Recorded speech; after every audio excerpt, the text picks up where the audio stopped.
Appel du comité laïque de coordination. Le peuple congolais revendique haut et fort son droit à des élections crédibles. 1.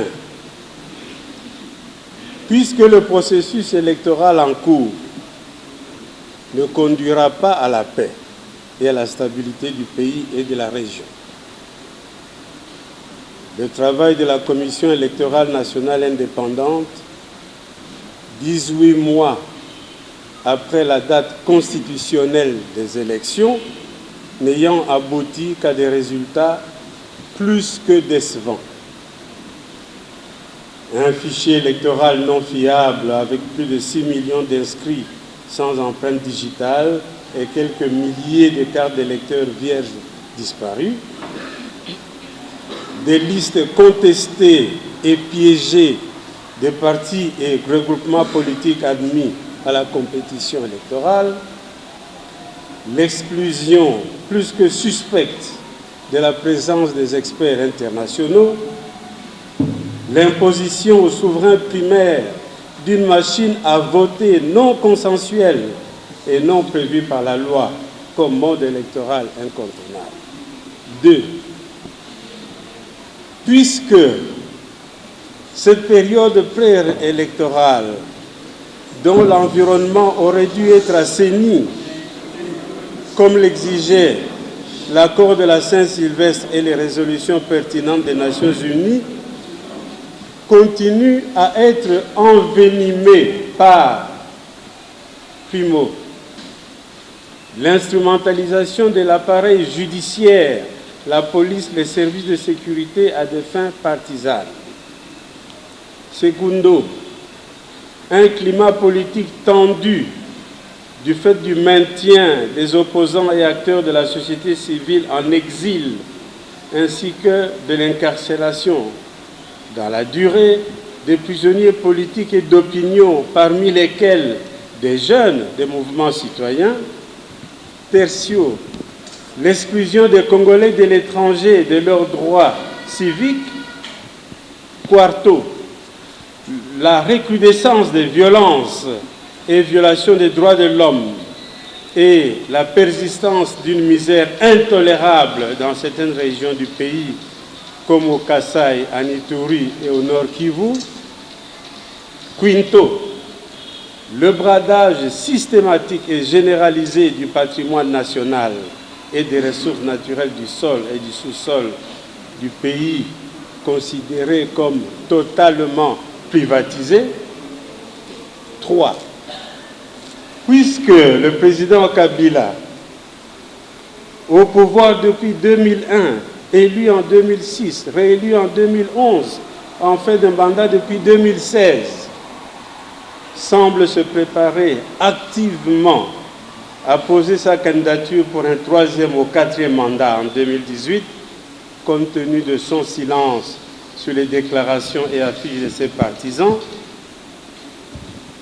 le CLC prévient l'opinion que si cet acte est posé de manière effective, le président Kabila aura violé et trahi publiquement son serment constitutionnel.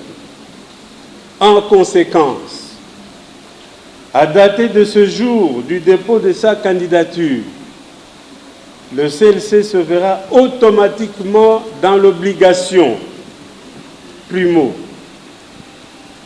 d'inviter le peuple congolais à ne plus le reconnaître comme chef de l'État légitime et à la communauté internationale de ne plus le considérer comme le représentant légal et légitime de ses intérêts.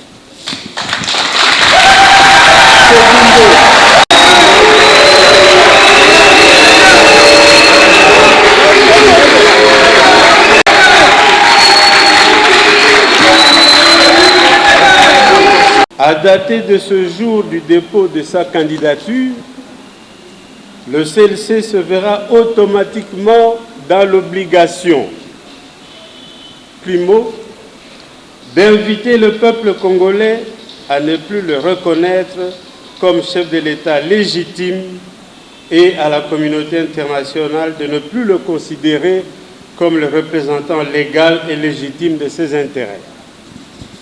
Segundo, de décréter le mois d'août, mois d'action combinée, de marche pacifique, de sitting, de villes mortes, de grève généralisée et d'action de désobéissance civile sur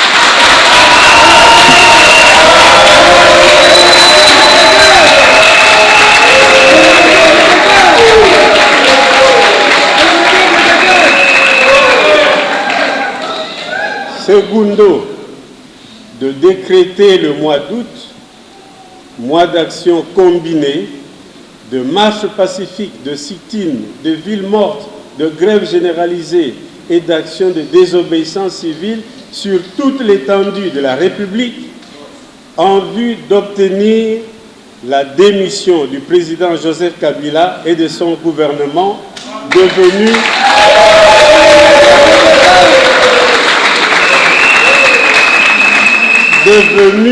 de véritables obstacles des élections crédibles, transparentes et apaisées. Tertio,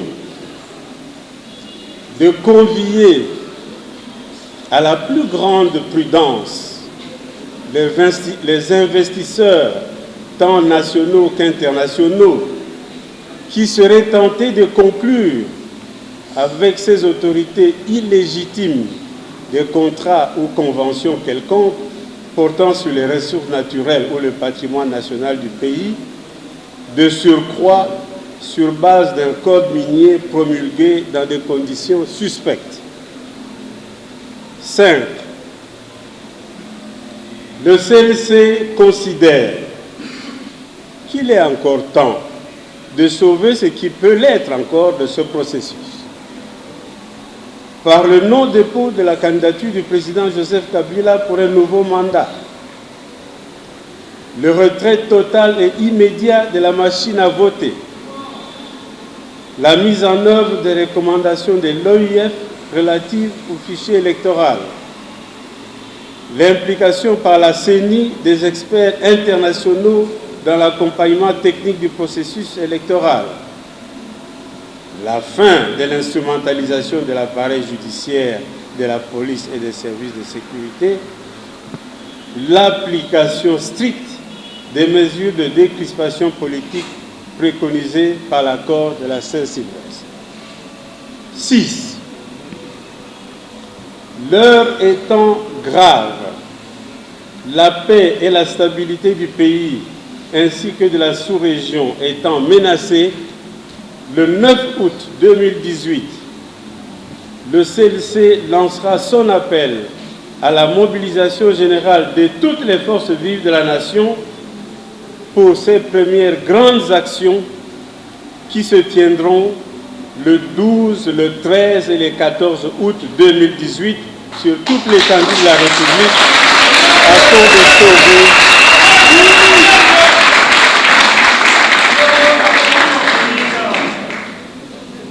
afin de sauver la démocratie en péril. À l'ensemble de notre peuple, le CLC demande de demeurer vigilant, mobilisé et solidaire, chrétiens, croyants et hommes de bonne volonté.